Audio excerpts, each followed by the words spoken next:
I arrived at Hale Manor on a pale morning in early spring, the kind where the air feels half awake.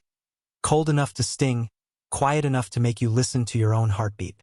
The gates rose before me like black iron ribs, parting with a slow mechanical groan that made me feel as though I were being swallowed whole by something vast and alive. The driver left me at the foot of the circular driveway. Gravel crunched under my boots as I stepped forward, clutching the small leather suitcase that held all I owned. 2 pressed shirts, a letter of recommendation, and the last photograph of my parents. Now both gone. I had been trained in service since 16, moving between estates like a piece of borrowed furniture. But nothing had prepared me for this place. Not for the silence that seemed to breathe, nor for the mansion itself, with its tall windows and mirrored glass that reflected every step I took as if to remind me of my insignificance. When the front doors opened, the butler's world began. A woman in gray led me through the entryway. Marble floors polished to a mirror, chandeliers suspended like frozen rain. The faint scent of lemon oil lingered in the air. Every sound echoed. The creak of her shoes, the click of my suitcase latch, even the rhythm of my breath. "Mr. Hale will see you in the dining hall," she said, her tone clipped, impersonal. "Do not speak unless spoken to."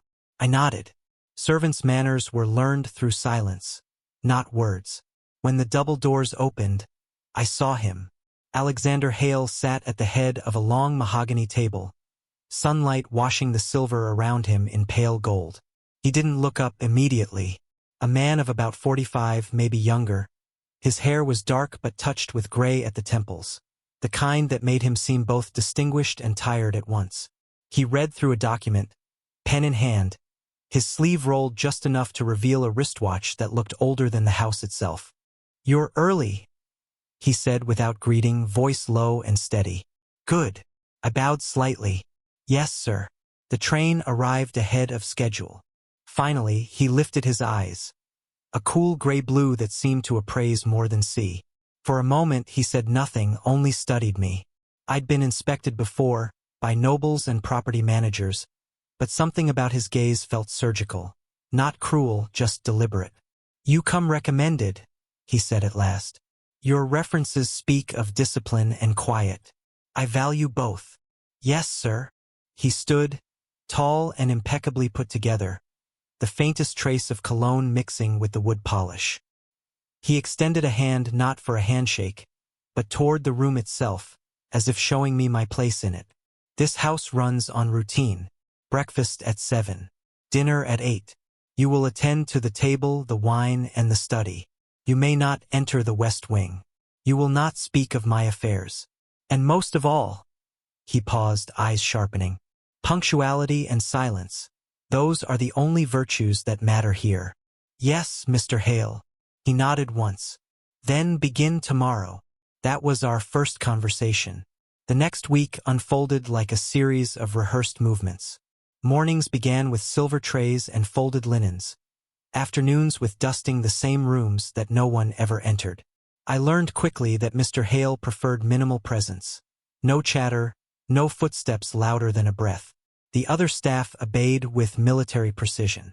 They spoke of him only in murmurs, as though saying his name too loud might summon him. Every evening at precisely 8, I would set the table for one. 12 seats stood around it, but only the chair at the head was ever used. Crystal glasses aligned perfectly. A single bottle of wine, opened and aired for 30 minutes before serving. He would dine in silence, eyes flicking occasionally toward the windows where the night pressed against the glass like something hungry. The first time I poured his wine, he didn't look at me. "You handle the decanter properly," he remarked. "Thank you, sir." "Have you done this long?" "Since I was 16. He nodded faintly, as though approving of a well-polished object. Then came silence again. I began to notice patterns in that quiet, the way he always hesitated before taking his first bite, as if waiting for someone to join him who never came. The way his left hand sometimes hovered above the second chair, fingers brushing the table's edge, before withdrawing. I never asked, of course. A butler's curiosity is his greatest liability. But I wondered. At night, when the house emptied of sound, I'd walk through the halls checking windows and lights. Sometimes I'd catch my reflection in the glass, a figure too small for the space he occupied. I reminded myself that this was employment, not belonging. Still, I couldn't help noticing how the mansion changed after dark. The perfection softened. Shadows pooled in corners. Dust motes drifted like ghosts. And once, as I passed the parlor, I heard something unexpected. Music. A piano, low, hesitant, almost fragile. I stopped outside the half-closed door.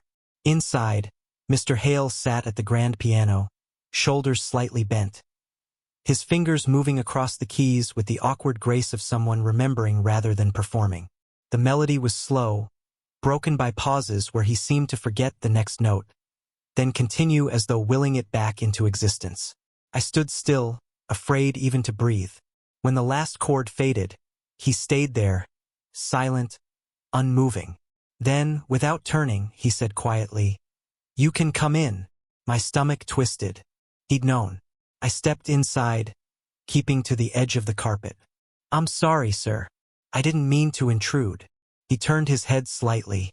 The lamplight caught his face in profile, strong, but tired in ways that had nothing to do with age. "You didn't. You just listened. I didn't know you played." "Neither do I," he murmured, eyes on the keys. "Not anymore." Silence stretched. I wanted to leave, but something about the air, the fragility of the moment, held me there. Then he looked at me directly. For the first time, our eyes met not as employer and servant, but as two men caught off guard by something neither had intended. It lasted a heartbeat, maybe two. Then he said softly, "Good night, James." He'd never said my name before. "Good night, sir." When I stepped into the corridor again, I felt the echo of the melody follow me. Quiet, persistent, like a question that hadn't yet found its answer. The days that followed blurred into rhythm again. Breakfast at 7. Dinner at 8. The same rituals, the same silence. But now I caught glimpses of the man behind the routine. A brief half-smile when I handed him the morning paper. A moment where his hand brushed mine as he accepted a glass. None of it deliberate, at least not openly. And yet, something had shifted. He still gave orders, still expected perfection, but there was a softness now, like sunlight breaking through frost. Sometimes I'd catch him studying me when he thought I wasn't looking. His gaze curious, not cold. Once, I looked back. He didn't look away. A pulse of tension passed between us, invisible, undeniable. He cleared his throat, returning to his meal. That night, alone in my small attic room, I couldn't stop thinking about it. The look, the music, the man who had everything money could buy except warmth. I told myself it was pity, that I only felt sorry for him, for his loneliness. But deep down, I knew pity had nothing to do with it. Something inside me had shifted, too. And though I would never dare say it aloud, I felt it every time I set the table, every time I poured the wine, every time his eyes lingered a second too long. Because in that house of silence and marble, where every sound was measured and every step rehearsed, the one rule I'd been told above all, never be seen, was already beginning to break. The storm came without warning. By the time the first roll of thunder shook the windows, the staff had already begun their quiet retreat, a well-rehearsed dance whenever the weather turned bad. Mrs. Latham, the head housekeeper, declared that the roads would flood if they didn't leave soon. The cooks gathered their coats, the gardeners vanished into the rain, and within minutes, I was the only one left in the servants' quarters. I should have left too, but duty felt heavier than fear. Mr. Hale didn't dismiss me, and until he did, the mansion was still my responsibility. The power went out just before 8, right as I was setting his dinner table. The chandeliers blinked twice, then surrendered to darkness. For a moment, there was silence. Only rain hammering against glass and the creak of branches outside. Then the low hum of the emergency generator sputtered and died. I lit a single candle from the sideboard and carried it into the dining hall. He was there, seated at the table as if nothing had changed, his silhouette framed by the flickering light. He didn't turn as I approached. "Everyone gone?" "Yes, sir." A beat of silence. The storm crackled through the chimney, thunder rolling like distant drums. Then, softly, "Sit." I froze. "Sir, sit," he repeated. His tone wasn't sharp, it was quieter, gentler. "No one's watching." My training screamed against the command. But his voice, low, deliberate, left no room for refusal. I set the candle between us and took the chair at his left, where no one had sat since I'd arrived. For a while, neither of us spoke. Rain filled the silence, drumming steady and relentless. The candlelight cast soft shadows across his face, sharp cheekbones softened by the glow, gray-blue eyes glinting like steel dipped in gold. He broke the silence first. "You're not afraid of storms?" "No, sir. Most people are. Even I used to be." He poured wine into both glasses, the gesture almost casual. "But after you've lost enough things, thunder feels small." His words lingered in the air, fragile and heavy all at once. I didn't know what to say, so I stayed silent. He looked at me, really looked this time. "You've been here 3 months and haven't said more than a handful of sentences to me." I didn't think it was my place. "Perhaps it isn't," he admitted, taking a sip of wine. "But tonight, let's pretend you're not my butler." That alone sent my heart into a quiet panic. I hesitated, fingers curled around the stem of the glass. "What should I be, then?" He smiled faintly, the first I'd ever seen. "Someone who keeps me company while the world outside tries to tear the roof off." We both laughed softly, awkwardly, but it eased something in the room. He leaned back, candlelight painting the angles of his face. "Tell me about yourself. Before all this." I blinked. "There isn't much to tell." "Try." I hesitated, then told him about the small town I'd grown up in, about my father, a tailor, my mother, a pianist who taught me to polish shoes with the same care as an instrument, how I'd come to the city after the orphanage, trained at the Academy for Domestic Service, then took jobs wherever I could find them. When I finished, he nodded, quiet for a long time. Then he said, "You speak like someone who hasn't been listened to in a while." "Most employers don't ask questions, sir." "Alexander," he corrected softly. I nearly choked on the name. "Sir, if we're pretending tonight, then call me Alexander." "Alexander," I repeated, unsure whether it was permission or test. He smiled again, but it didn't quite reach his eyes. "Better." Then he told me about his life, how he'd grown up with nothing, how he'd slept in a hardware store's basement during his first year in the city, how every inch of his fortune had come from work that nearly killed him. "I built something so big," he said, swirling his glass, "that I forgot how to fit inside it." I watched him as he spoke, realizing how different he sounded. Less like the man who issued orders, more like someone searching for something he'd lost long ago. At one point, the wind slammed against the windows, making us both flinch. He laughed then, a genuine sound, low and surprised, like he hadn't heard it from himself in years. The candle trembled between us, flame bending toward him, and I realized how close we were sitting. Our shadows touched across the table. When the lights flickered back to life, the illusion vanished. Chandeliers blazed, revealing the polished room again. Pristine, perfect, empty. He stood almost too quickly. "That will be all for tonight." "Yes, sir," I said automatically, slipping back into the safety of formality. But as I turned to leave, I heard him exhale softly, almost regretfully. "Return to your duties." I did. Yet that night, as I folded linens in the back room, I found something tucked beneath my service tray, a small envelope sealed with black wax, my name written in his hand. Inside, a single line, "You're invited to dinner tomorrow. No uniform." My hands trembled as I read it again and again. I didn't sleep much. The rules of service rattled through my mind like marching orders. Keep distance. Maintain professionalism. Never blur lines. And yet, curiosity gnawed at me. Why invite me? Why me, out of all people who passed unseen through his house each day? By sunset the next evening, I stood before my mirror, hesitating. I wore the only suit I owned, dark gray, slightly frayed at the cuffs. It wasn't a servant's attire, but it wasn't fine enough for a guest either. Somewhere in between, like me, When I entered the dining hall, it looked different. The table was set for two this time, not one. The candles were already lit, softening the air with warmth.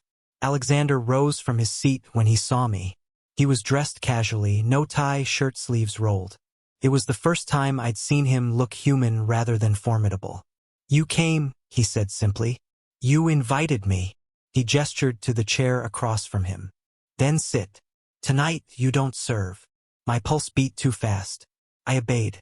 Dinner began in silence. Then conversation, tentative at first, like two people relearning language. He asked about the books I read when no one was watching, the music I liked, the places I wished I'd seen.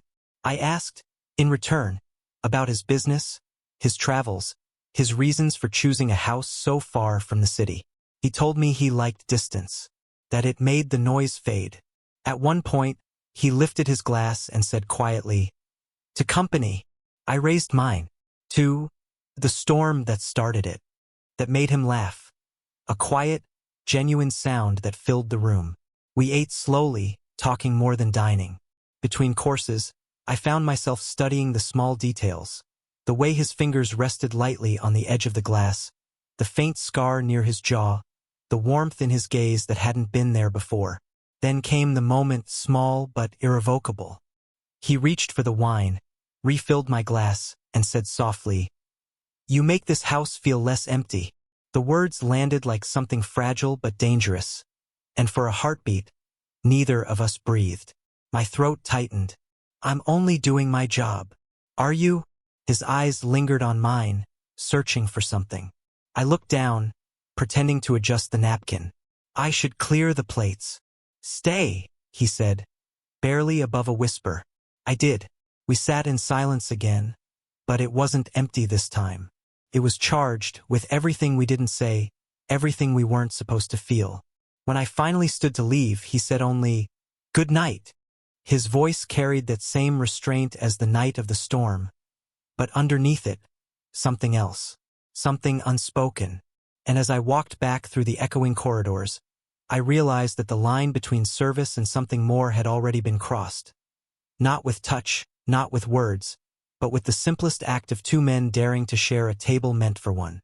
Weeks passed, though the rhythm of the house had changed in ways no clock could measure. Dinner for two became habit, not exception. It was never announced or written into the schedule. It simply was. I'd finish setting the table, and he'd appear as if it were the most natural thing in the world that his butler would dine beside him.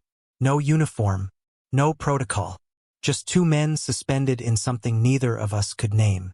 The staff pretended not to notice. Mrs. Latham's eyes lingered longer when she passed me in the corridor, but she said nothing. Perhaps she understood silence was safer.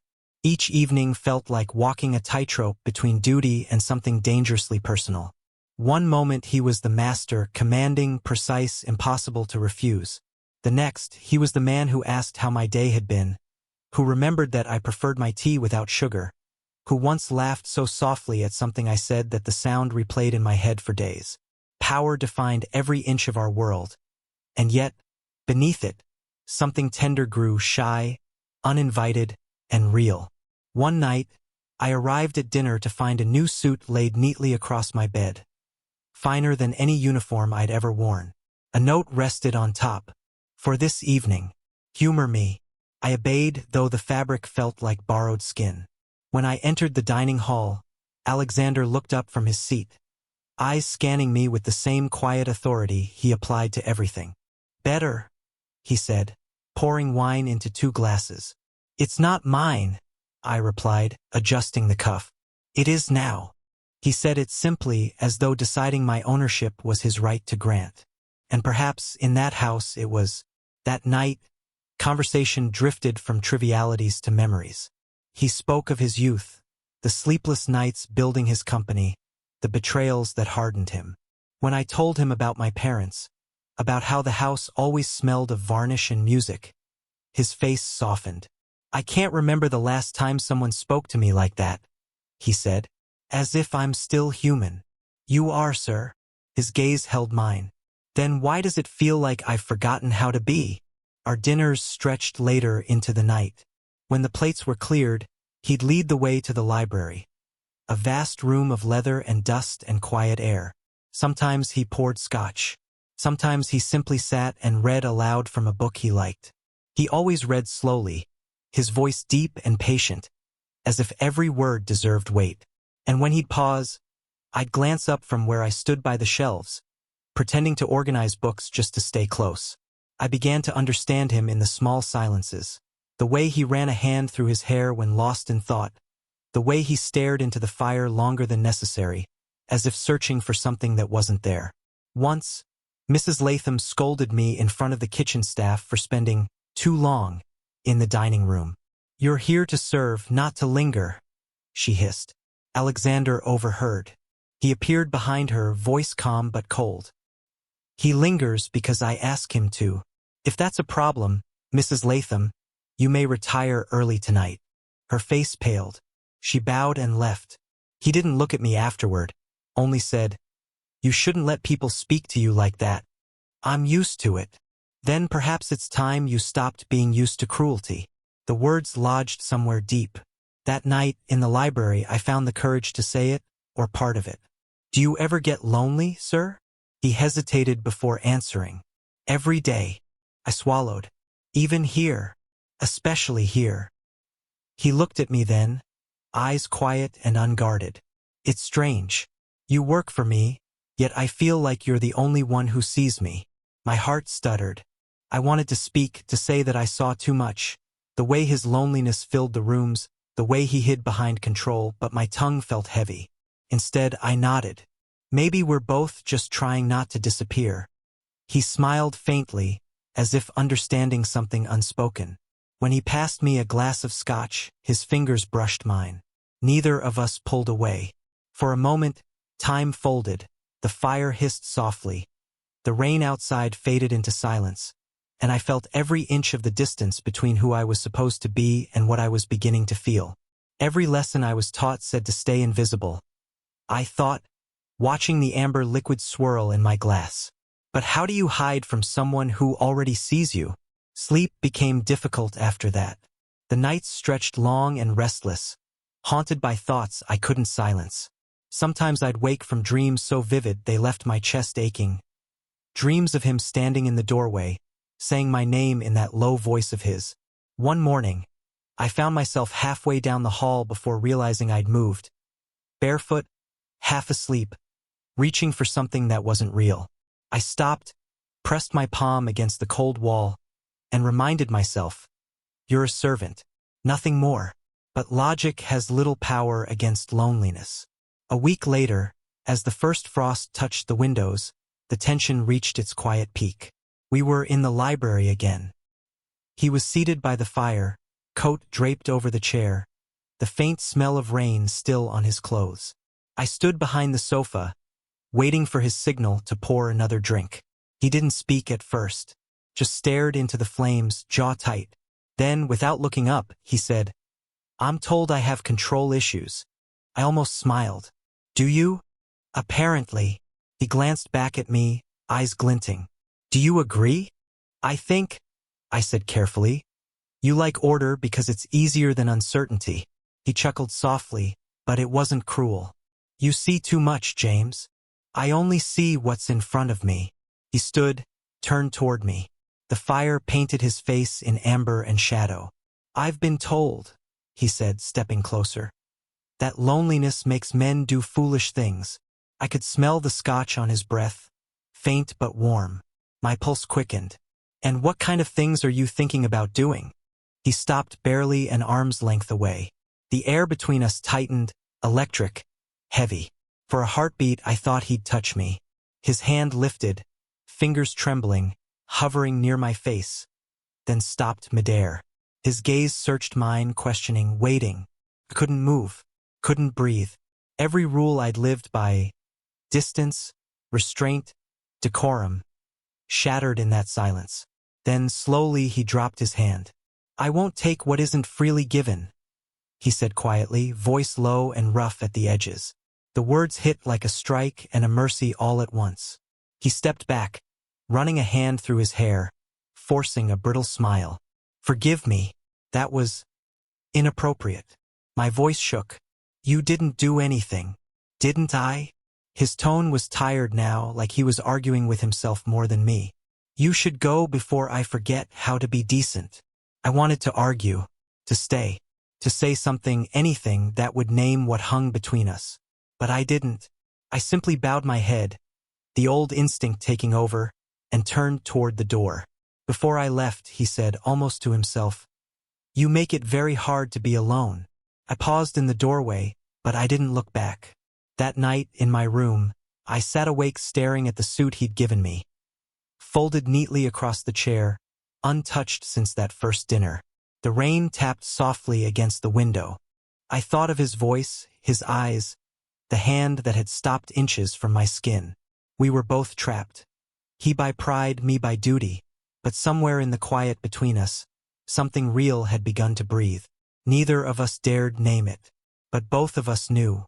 And though nothing had happened, no kiss, no confession, I understood that whatever we'd started could no longer be undone. Because even in silence, desire had a way of speaking for itself. It began with whispers, soft at first, the kind that cling to hallways and stop when doors open. A tray clattered in the kitchen one morning, followed by hurried silence.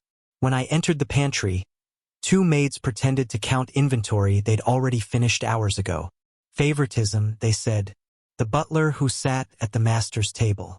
The one who walked too close behind him in the garden. The one whose name Mr. Hale said aloud.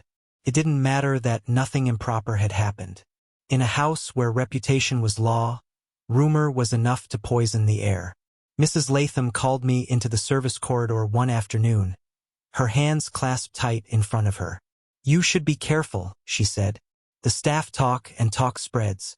Mr. Hale's generosity doesn't come without cost." I kept my tone neutral. "I've done nothing wrong." She stepped closer, voice dropping. "No servant leaves this house unscarred once they cross him." For a moment, her eyes softened. Pity, not malice. "He likes you. That's plain to everyone. But liking is not safety. Don't confuse the two."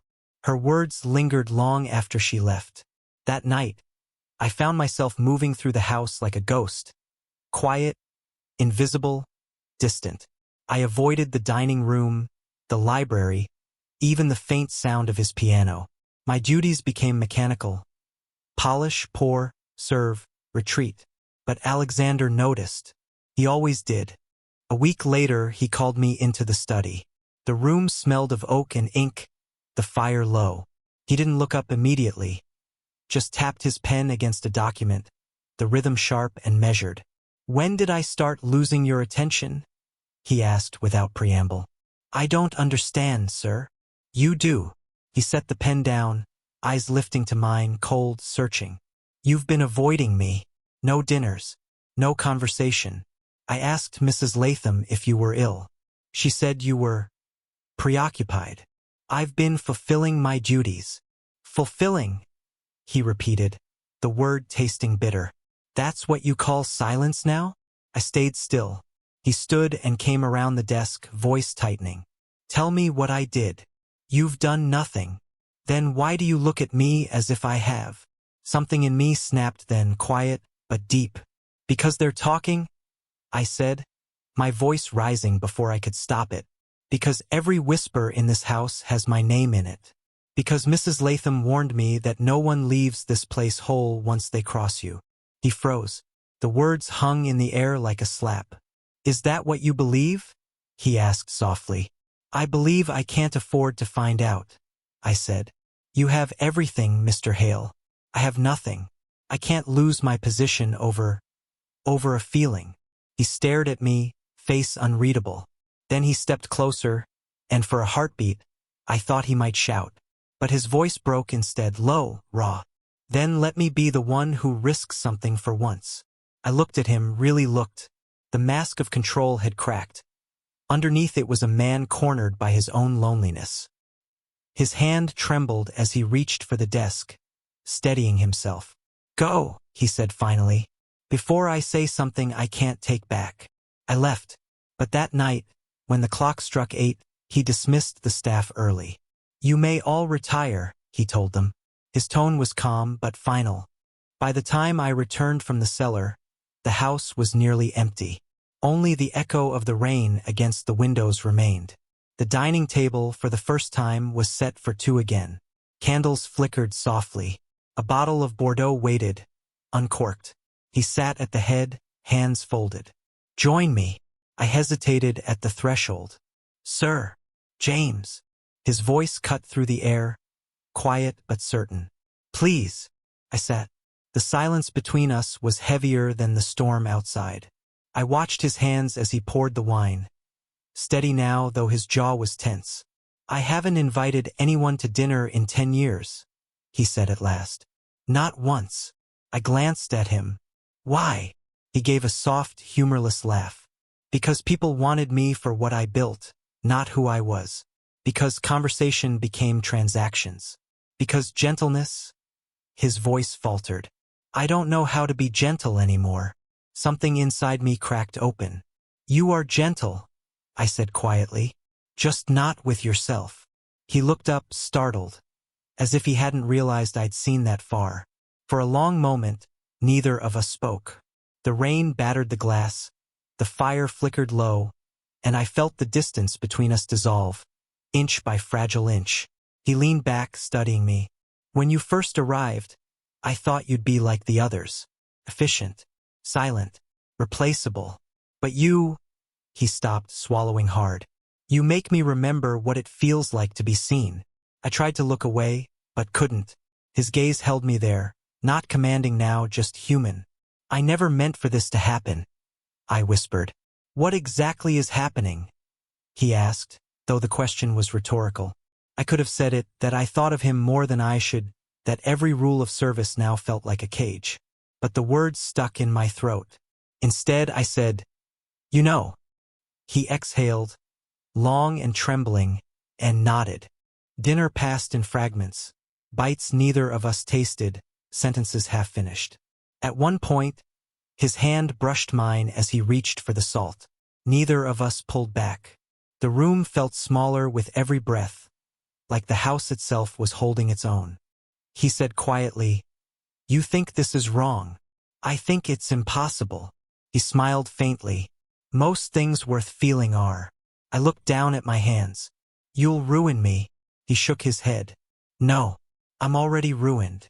The air between us shifted then, something fragile but charged. His hand rested briefly on the table, close enough that our fingers nearly touched. "Tell me to stop," he said. I didn't. Instead, I whispered, "You should." He smiled, sad and tender. "That's not the same."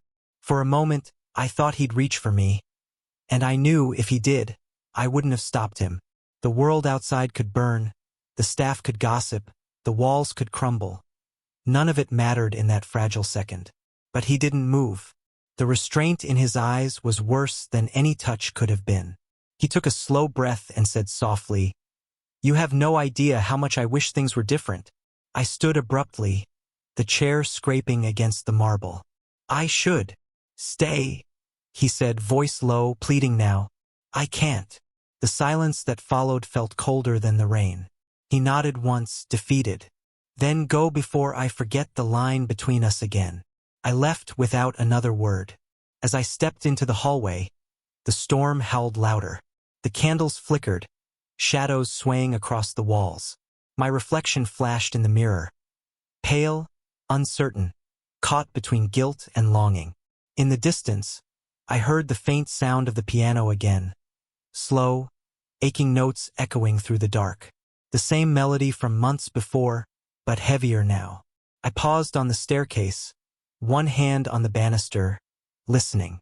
Every note felt like a confession neither of us could speak. By the time I reached my room, the music had stopped. Only the rain remained, relentless, steady, the rhythm of something breaking quietly apart. I sat on the edge of my bed, breath shallow, heart pounding. The walls that once kept us apart had cracked tonight, not from touch, but from truth. And though nothing had been said outright, both of us knew. There was no going back.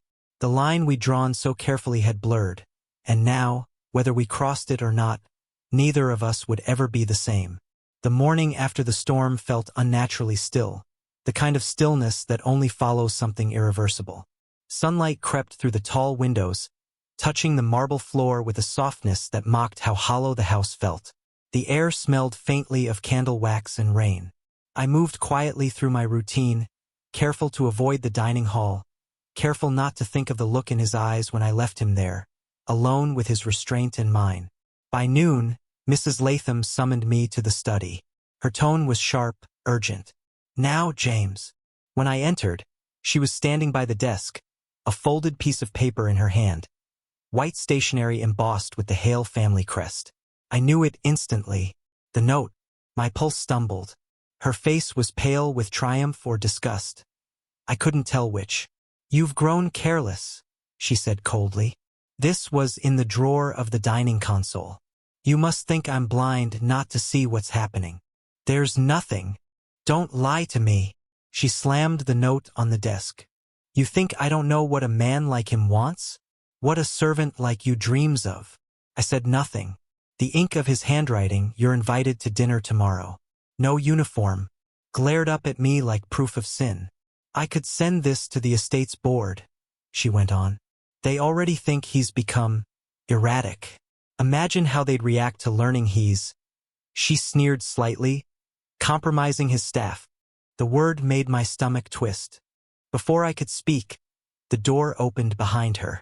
"Learning what, Mrs. Latham?" Alexander's voice cut through the room like a blade. Calm, steady, but carrying the kind of control that made everyone stop breathing. She froze. "Mr. Hale, I was only spying." He stepped closer, his shadow falling across her. "Reading private correspondence? Threatening my employee? I was protecting you, sir. Protecting the house."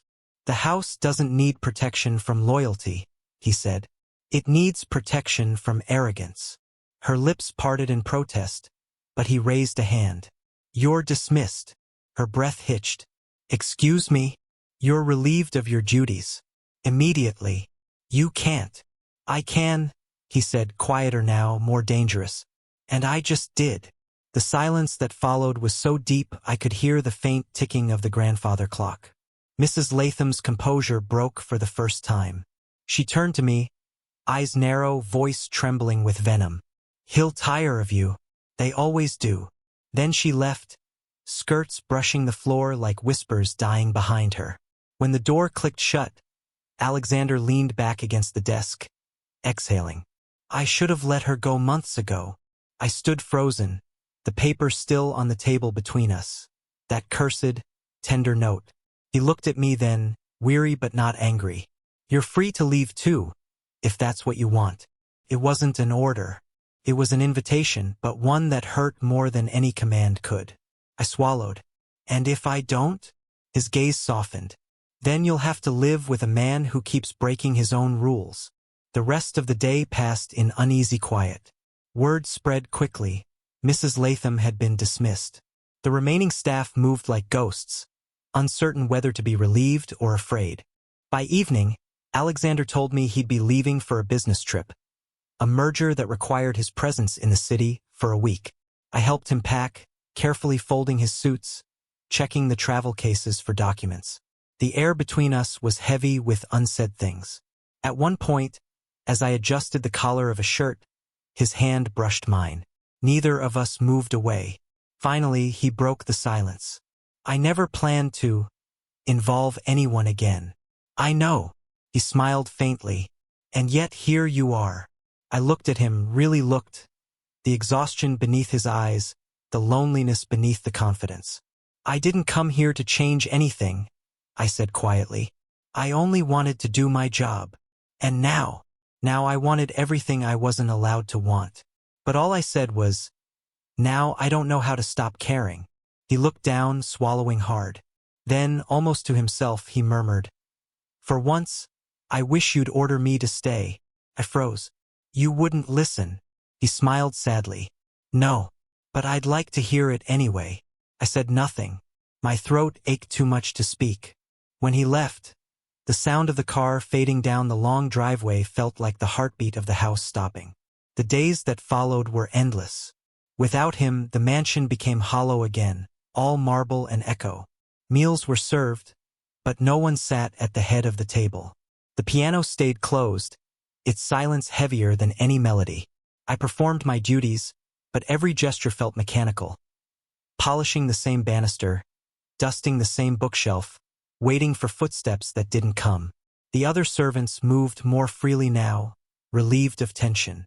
Yet I envied none of them. The order he'd once demanded had become my rhythm.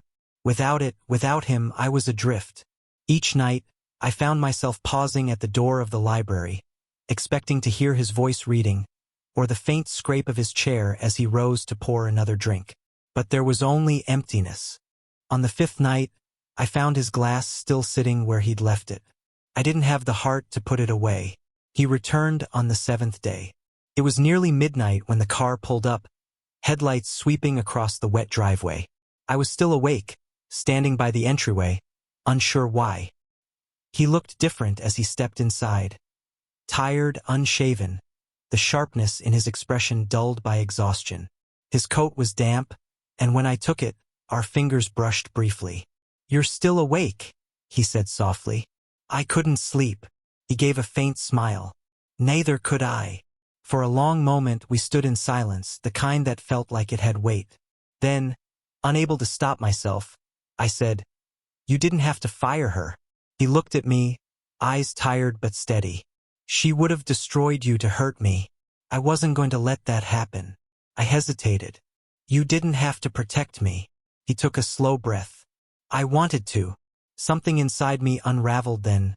Weeks of restraint, of decorum, of pretending to be invisible. I stepped closer before I could lose my courage. "I stayed," I said quietly, "because it wasn't the job I wanted to keep. It was you." He froze. For a second, I thought I'd said too much. Then, slowly, he reached out, not commanding, not testing, just reaching. His hand cupped my face, hesitant, reverent. "I don't know what happens after this," he whispered, "but I'm done pretending I don't want it." When he kissed me, it wasn't the kind of kiss that consumed. It was trembling, uncertain, a release more than a conquest. Warmth, not fire. A confession made without words. I felt the exhaustion in him, the restraint, the need for something real. My hands found his coat, still damp from the rain, and I realized he was shaking slightly. When we finally parted, he didn't step back. He just rested his forehead against mine, breathing slowly. "I shouldn't have," he said. "I know, but I don't regret it." "Neither do I." The storm outside began again, gentle this time. Rain against the windows like the heartbeat of something fragile being born. We stood there in the quiet, two men who had spent too long pretending not to need what stood right in front of them. For the first time, there was no command between us, no power, no role, no hierarchy.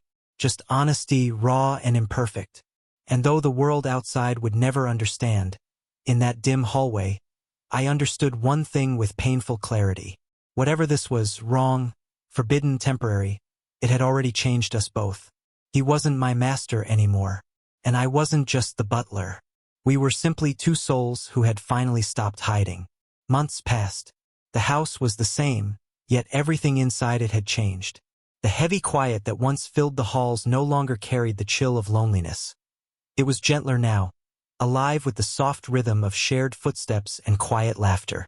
The staff, though cautious at first, had learned to move with the new order of things. Less rigid, more human. The whispers that once haunted the corridors faded with time. People grew used to the sight of me walking beside him in the garden instead of 3 steps behind, to the sound of 2 voices echoing from the library instead of one. No one dared question it, and, strangely, no one wanted to. Even the light felt different. Perhaps it was because I no longer started my mornings waiting for instructions. The old rituals had dissolved.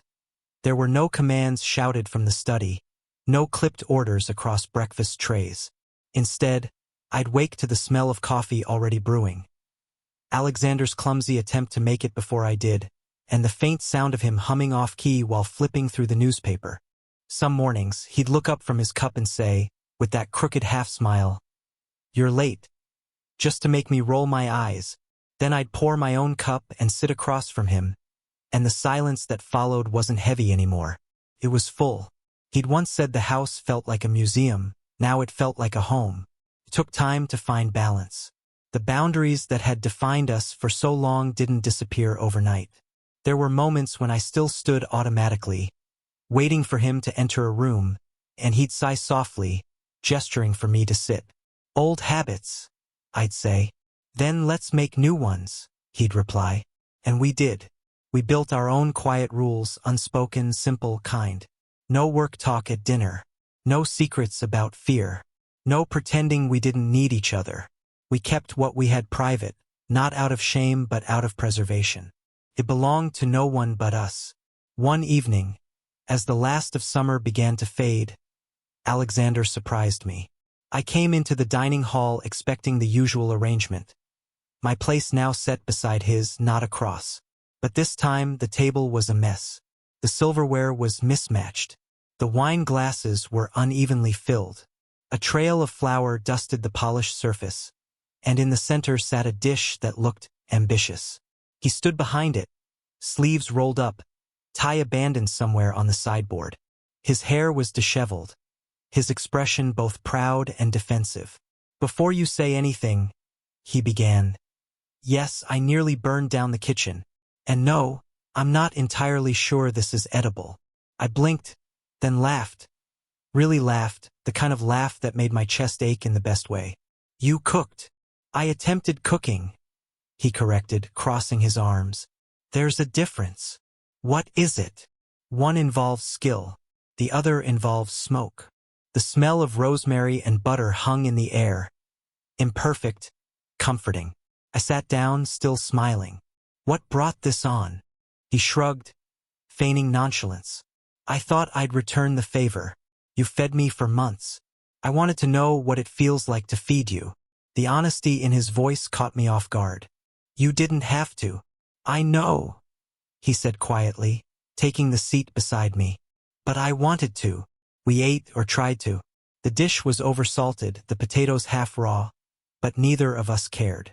We laughed through every bite, teasing, correcting, sharing sips of wine between poorly timed jokes. At one point, he reached for my plate to cut something and nicked his finger instead. "Damn it!" I grabbed his hand instinctively. "You can command an empire, but a knife defeats you?" "Apparently," he muttered, letting me wrap a napkin around the small cut. Our hands lingered, neither of us willing to let go. He smiled faintly. "I never knew love could make me feel poorer." I looked up, confused. "Poorer?" "Yes." He leaned back, staring at the candlelight dancing across the silverware. "All my life I measured worth in control, in things, success, numbers. And then you appeared, and suddenly none of it mattered. You made me realize how much I never had." I swallowed hard. "Maybe that's how we know it's real." He glanced at me, eyes soft, unreadable. "You still call me sir sometimes." "Habit." "Stop." "Why?" He smiled. "Because I'd rather hear my name. Alexander." He closed his eyes briefly, like the sound itself carried warmth. "That's better." Later that night, we moved to the library. The fire crackled low, painting the room in amber and shadow. He poured 2 glasses of wine and handed me one, his fingers brushing mine, not by accident anymore, but with quiet certainty. "I used to hate this room," he said.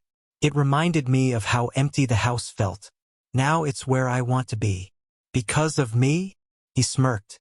"Because of us." We sat in silence for a while, listening to the rain beginning outside. It wasn't the thunderstorm of before, just a soft drizzle, steady and calm. He turned toward me, voice low. "Do you ever wonder what people would think if they knew?" I met his gaze. "They'd call it foolish." "And we'd agree," he said. "But I'd still choose it." "So would I." That was the difference now. Neither of us hiding, neither pretending to be untouched by the other's presence. Eventually, the rain stopped, leaving behind the faint scent of wet earth.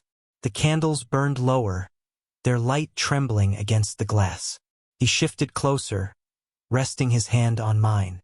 "You've changed this house." I smiled. "No, you did." when you opened a second seat at your table." He laughed softly. "You make everything sound poetic." "It's not poetry," I said, glancing at him. "It's truth." He looked at me then, really looked, and for a moment the man who had once been all steel and control seemed completely undone. He used to command rooms with silence, I thought. Now, he speaks softly when he says my name. The fire flickered, painting the world in gold. He leaned forward, resting his forehead against mine, whispering something I couldn't quite hear, but I didn't need to. The meaning lived in the quiet between us, in the peace that came after so much restraint. I realized then that love had not made either of us weaker. It had simply made us human. Later, as we cleared the table together, him insisting on carrying the plates despite my protests, he looked over his shoulder and said, half smiling, "You're terrible at letting anyone take care of you." I shrugged. "I was trained to serve." He set the dishes down, walking back to me, eyes soft but certain. "Then let me retrain you in something better." "And what's that?" "Letting someone stay." For the first time, I didn't look away. That night, after the lights dimmed and the house settled into sleep, I stood by the window watching the moonlight spill across the garden. He came up behind me, slipped his arms around my waist, and rested his chin on my shoulder. No words, just breath and warmth. In the reflection of the glass, I saw us, not master and servant, not powerful and powerless. Just two people who'd chosen to meet in the middle. The candle on the table behind us burned low, its flame steady. I thought of the first time I'd seen him there, alone at that 12-seat table, a man surrounded by everything except company. And now, here we were, side by side, no distance left to close. I smiled faintly. "I was hired to serve you," I said quietly. "But somewhere between wine and quiet dinners, you taught me that love isn't about who gives orders. It's about who dares to stay." He pressed a soft kiss against my shoulder. "Then I'll stay." The house breathed around us. No longer hollow, no longer silent. And for the first time since I'd arrived at Hale Manor, it truly felt like home.